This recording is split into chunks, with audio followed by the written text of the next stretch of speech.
Setelah menjalani karantina di Balai Konservasi Sumber Daya Alam BKSDA Papua Barat selama beberapa bulan, akhirnya tiba waktunya bagi puluhan reptil ini dilepas liarkan ke hutan.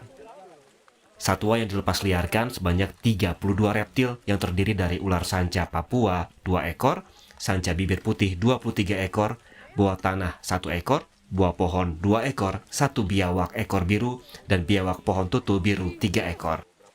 Puluhan reptil ini merupakan hasil penyelamatan dari penyelundupan satwa di Taman Wisata Alam Kota Sorong. Ini ada beberapa, ini rata-rata adalah satwa sitaan dengan Polres Kota Sorong ya. Umumnya reptil yang akan kami lepas liarkan. Sudah melewati proses karantina dan siap untuk dilepas liarkan untuk reptil. Berapa banyak Pak kalau boleh tahu? Kalau jumlahnya kurang lebih sekitar 30 ekor ya. Itu ada jenis biawak, kemudian jenis ular juga ada, tapi semuanya bersifat tidak berbisa ya. Tidak ada bisanya.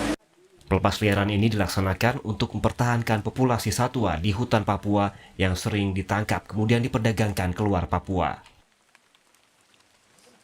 Tim Liputan, Kompas TV, Sorong, Papua Barat.